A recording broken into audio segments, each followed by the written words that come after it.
This is Eryri, a breathtaking part of North Wales that draws visitors in their millions. But this wild landscape can also hold dangers. It's all loose here. And when things go wrong, the busiest network of rescue agencies in the country must come together. We found this female. Saving lives. How did I get down there? In a landscape like no other. That's a proper job there.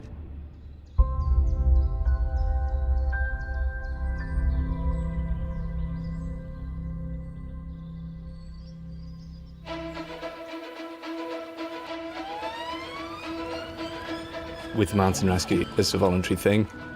I don't get paid, to go out on rescues. I actually just quite like the people who enjoy the outdoors. There are many things that draw people to Eryri, but one stands out above all the rest. Yr or Snowdon is the highest mountain in Wales and England as well. And that just draws a lot of visitors.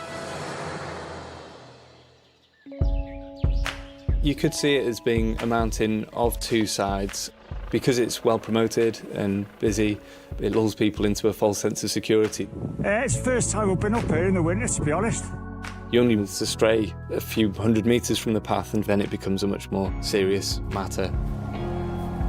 But these hidden dangers are no deterrent to those who are drawn back to this place time and again. Like 80-year-olds Trevor and his wife Josie. Oh, Snowdon is fantastic. We go up Snowdon twice a year. We always go everywhere together, really. And in August, they took on the giants once again. We got up about 4 o'clock or something stupid.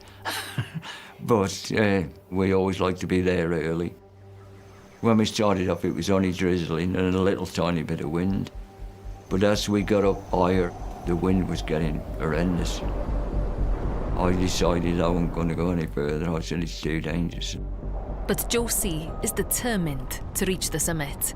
She doesn't like not achieving what she wants to do. She's got her own mind. I said, well, I'll wait here for you. 2.5 hours later, I was still standing there waiting for her to come back. With no phone, Trevor heads back down the mountain for help. I was really scared, I've got to be honest. Because I know Snowdon's a dangerous place. Hello, police emergency, how can I help? I'm on Snowdon and I'm stuck. I must have come off the track and I got lost. Have you got any injuries at all? Yes, I got the side of my head, but it's only bleeding a bit. Okay. I'm starting to shiver now. I'm nearly 80.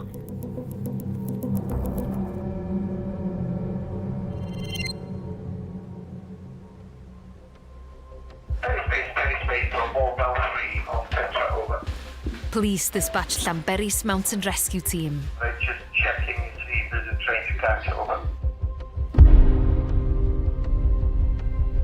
They can save vital time by taking Arwyddfa's famous mountain railway part of the way up. The hot, noisy engine. Great. We have a good working relationship with Snowdon Mountain Railway, which is something that not many of the mountain rescue teams have. It'd been forecast for storm-force winds that afternoon. That we had an 80-year-old woman who was stuck in really serious terrain. GPS from Josie's phone shows she's in a perilous position near Garnedd Ugain. She's over 100 metres from the path, on the edge of a cliff.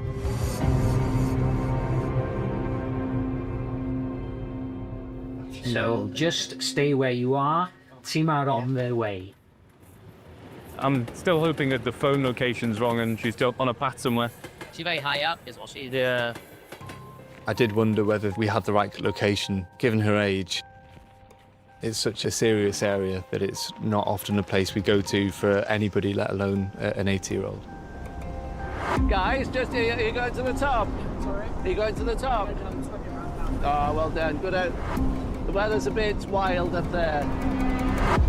Let's try it up, isn't it? Next, go along. That side of the mountain is very exposed. That day was over 70 miles an hour, so that's storm force winds. When you're ready, do 50-metre ropes if required of it. The main thing in that kind of terrain is just to make sure that our team members are safe, and so we set up an anchor and started exploring some of the steep gullies.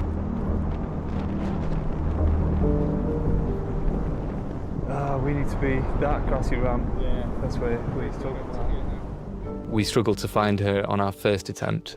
Yeah, hi Steve. Phil's just been doing a bit of work on the mapping. He's considering a second approach. What gets into your head straight away is that she's gone over the edge, to be honest. Where we are, main buoy of just on the run out there. Go on, mate. The rescuers decide to try climbing directly down towards Josie's last known position, but it's risky. Just one loose rock could injure her or even knock her off the mountainside. What's Galilee? It's now been 4.5 hours since Josie rang 999. Hello? I'm amazed she can't hear us. That's what's bothering me. We'll continue to try and make voice contact.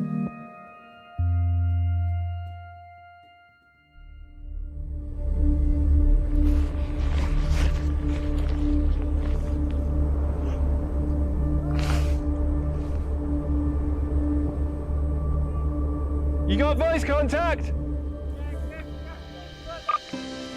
It's obviously a relief to hear somebody's voice when you're looking for them in that terrain. Hello? Oh, hi, yeah, you're right. I can hear you. We're just going to make our way down to you now, okay? You've got a good singing voice.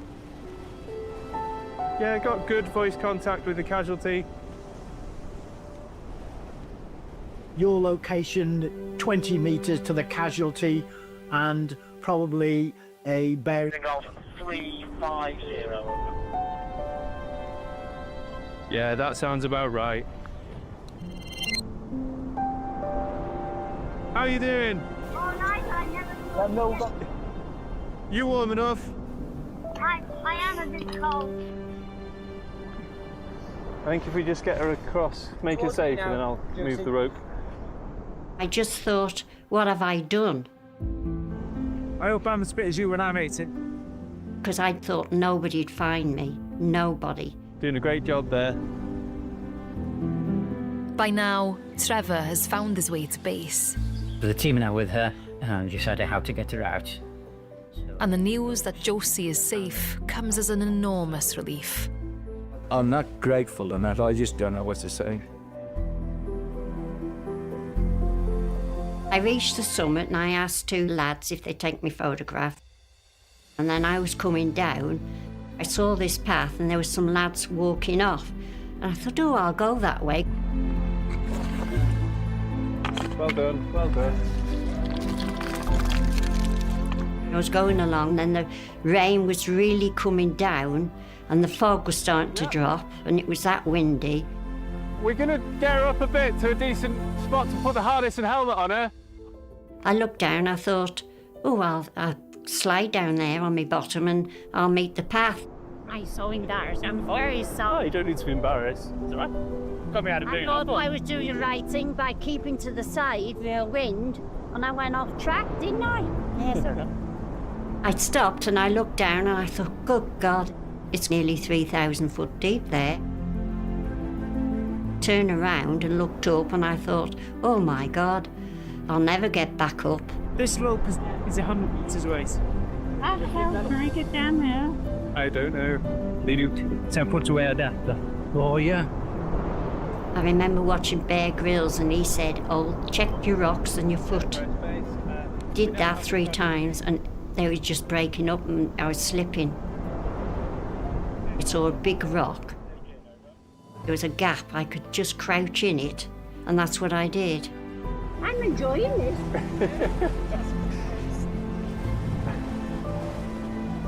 If you're dealing with somebody of that age, you obviously need to consider the effect that the elements might have on that person being out in the cold and the rain for that amount of time. But then didn't realise how fit and healthy Josie was. Going down. They kept saying, we'll have a rest. I said, no, let's get going. She's amazing, yeah. And when we finish here, I'm going to email you a team application form so you can apply. Your age is only a number. It's how you feel. You have to be Josie. Hi. Hello, I'm Phil. Come with me and have a cup. Yep. 10 hours after they set off to climb her Wyddfa, We met this man before. I did a really good job. So nice, Josie. Right. Josie is at last reunited with husband Trevor. I broke down. I was that relieved. Don't get upset. I just put my arms around him and I said, I'm all right, Trevor.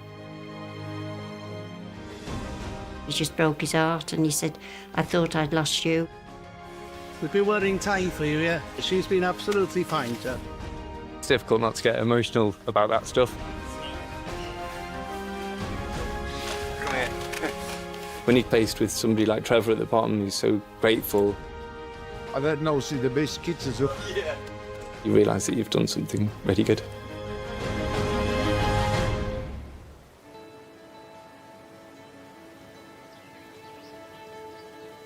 Of all the perils this varied landscape holds, there's one people often fail to reckon with. Until it's too late. It's so easy to get completely disorientated in the dark and not have a clue where you are. It can be incredibly scary. You've got no way of knowing what's ahead of you. You probably wouldn't see your hand in front of your face. So for night rescues, an eye in the sky can make all the difference. The National Police Air Service provide police helicopter tasking to forces up and down the country. It could be trying to direct mountain rescue or police officers to get to a casualty or missing person.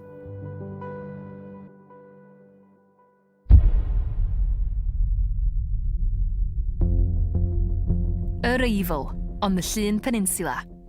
It's a remote spot, and once night falls, pitch black.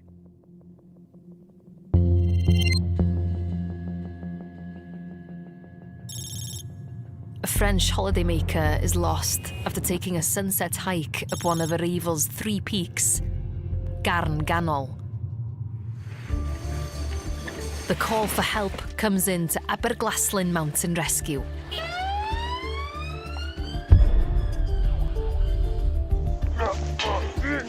God blimey, you couldn't fit a thin person through there.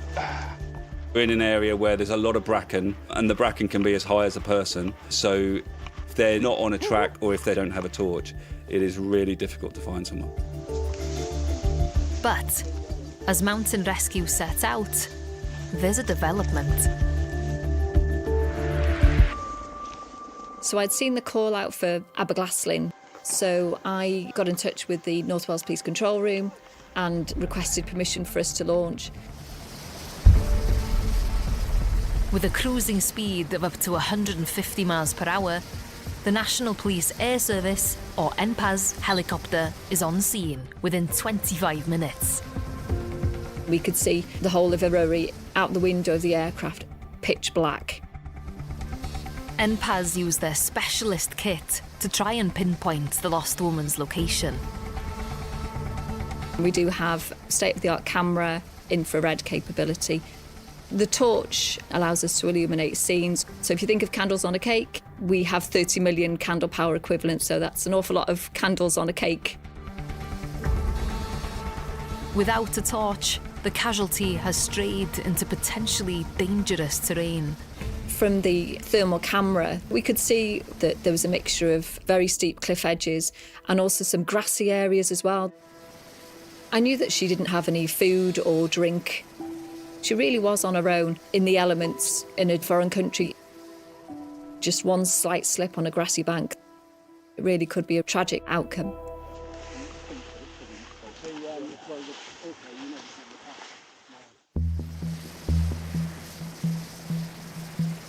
The police helicopter scans the mountainside. Aberglaslyn, Mountain Rescue from Impasse. Then they lock in on something promising. Impasse, Aberglaslyn receiving, go ahead, over. Yeah, we found this female for you. I've got a grid reference when you're ready to receive. As soon as we got eyes on from the aircraft crew point of view, we could see her waving. We used the big torch to position that right over her location, so it would hopefully give her that relief that we'd found her. Yeah, obviously, thank you, listening up. Now NPAS have found the woman, it's up to Mountain Rescue to bring her safely down. Yeah, do we have a name for the casualty, over? We don't have a winch, so we're not able to lower someone from the aircraft and then pick her up. We don't have the ability to phone her either. Every now and again she would wave and probably thinking, what else are you doing to get me off here? NPAS were sitting, hovering basically over the casualty with their spotlight on them so they could guide us in. It was invaluable, really. Yeah, we're on a path now.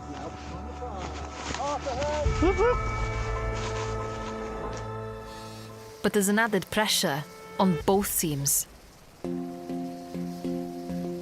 We only had 40 minutes of fuel before we had to leave. We're not flying away, we're just doing a few orbits just to preserve fuel a bit. It was really important that Aberglaslyn knew how much time they had to get really up to the lady to ensure someone had eyes on her at all times. Yeah, roger that, all received. Roger that. It means the foot party is against the clock. Are we going up it? Walking up that hill in the dark was hard work. It was a steep hill. Added that we had a time pressure from NPAS to get there of 40 minutes of fuel. I could hear that ticking away in my mind. Yeah. Glad I went for a leg burning run today. Oh, you guys looking for a run? You can't even make it there.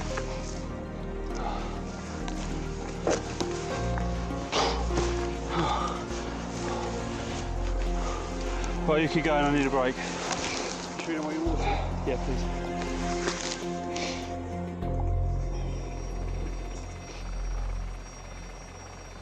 Eventually, the team gets their first glimpse of the lost woman.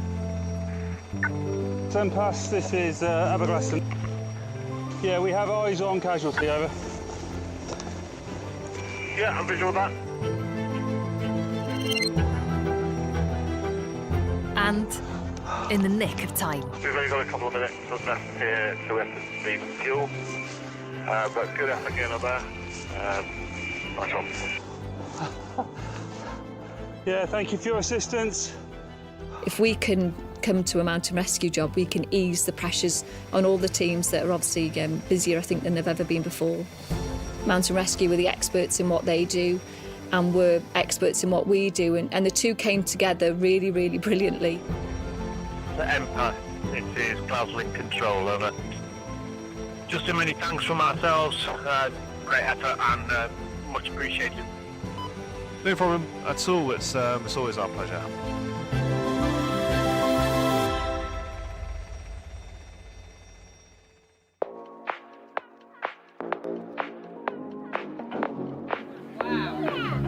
Eryri's rescue network is just as important to locals as it is to visitors. Keeping the people who live and work here safe is a key part of what they do. Wyt ti'n eisiau fynd ar y pen? Os mae'n cadw ffen in? Ond just siarad yn... Oh, yeah. A few of us have sort of grown up together from being in school. Where do you want us? And it's just a nice little community. 1, 2, 3, left.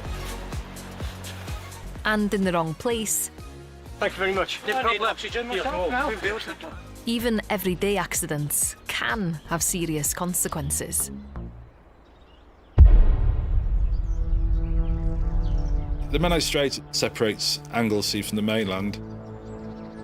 It's very, very picturesque. You got the two bridges, but the tide can get up to 8 knots flowing through there. One of the most treacherous stretches of the water in the whole world.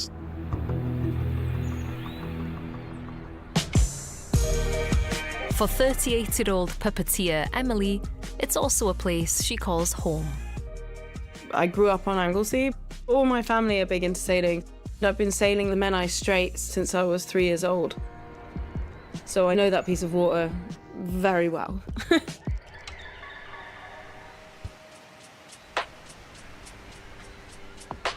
It's September, and Emily is visiting her parents in Bangor.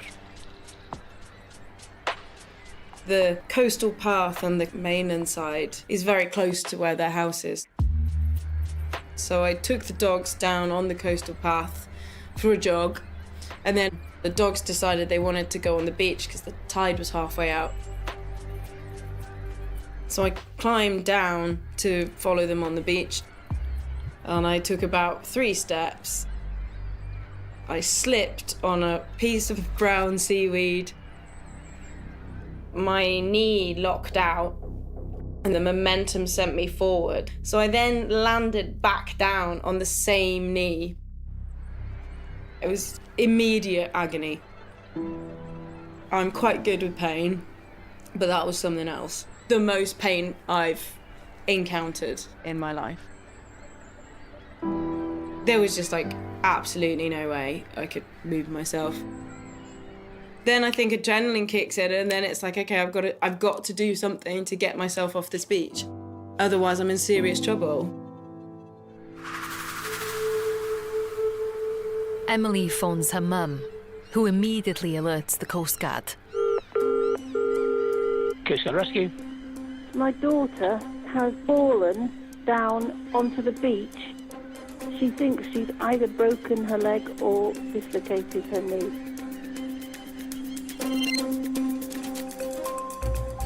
Emily is stranded on the rocks, close to the Britannia Bridge.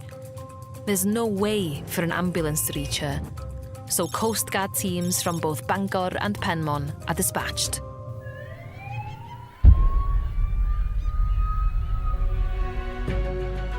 The tide was coming in, so our time was of the essence to get her off that shoreline.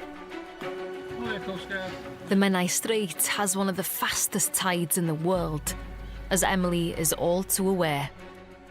You know that when the tide comes up, there's no shore, there's nowhere to go, and you know you will be swept away because that's how fast the water moves. The danger she was in was pretty extreme. Once the tide comes in, the place Emily is lying will be completely underwater. So the RNLI lifeboat from Beaumaris is also called in. Hiya. We need to be dry suited for that, yeah. Fisherman? No, yours. Yeah? You can. Their boat is the quickest way to get a stretcher to Emily and get her off the beach to safety. Can you make your way down now? Just want to head back down the side there, down this side. You sit on the bench.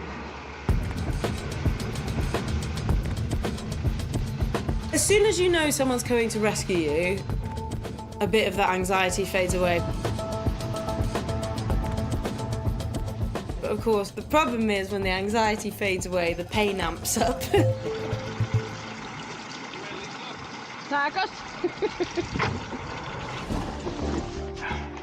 Emily's dad and 2 rescue team members are already on scene. Emily. So move Emily onto this side, that's okay. Emily will put the stretcher underneath. Okay. They need to move Emily onto a stretcher, then into the lifeboat. But she's in extreme pain. So Emily, this is the shape of it. Yeah. Your dad. They gave me a pethidine whistle. It's kind of a bit like nitrous oxide, but a lot stronger. 3.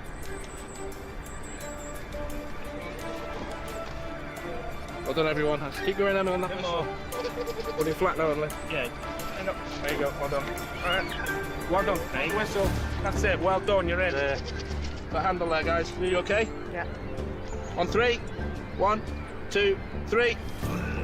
There we are, well done. I'm delighted not to be sat on a wet beach being cold and in agony. Slide it in. And the RNLI's pain relief soon kicks in. Don't drop it at that point, guys. Other one's fine. I'm high as a kite on a stretcher, so I'm having a great time compared to where I was 5 minutes ago. Sorry for getting you wet. What's that phone? Not gonna let go of that, don't worry. There you go, you're free. Cheers, Emily. The plan is to take Emily back to the RNLI lifeboat station, where an ambulance can meet them. And there's a familiar face waiting for her there. I hadn't seen her for a few years with friends, and it was one way of catching up, put it that way. Well, you can see that. Yeah. You said go just fend for yourself, you say? Yeah. No, that sounds about right for my father. Yeah. And that was nice, you know, it was nice to have someone I've known since I was a very young child. 86. Yeah?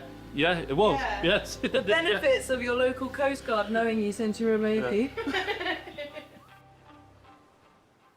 Braver than me. But Emily still needs to get to hospital. Just ask me if there's an ETA in the ambulance. The pethidine whistle ran out and the pain started coming back. So she's had as much pain relief as we can give her. So the jokes started dying down and the quiet sobbing started dialing up. It's a relief for everyone when the ambulance arrives.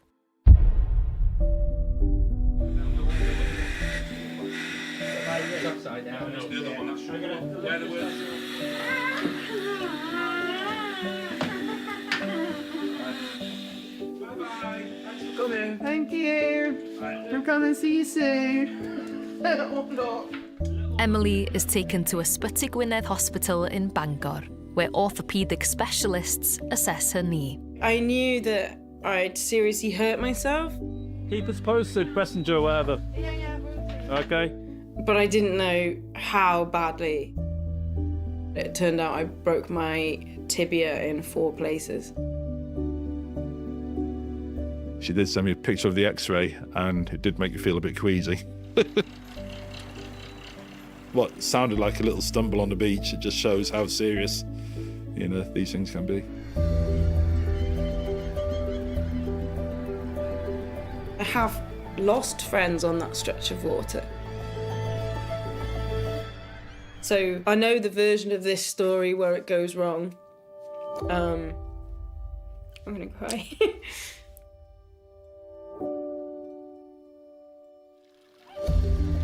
The work those guys do is amazing. Thank you, and my God, I've got respect for what you do.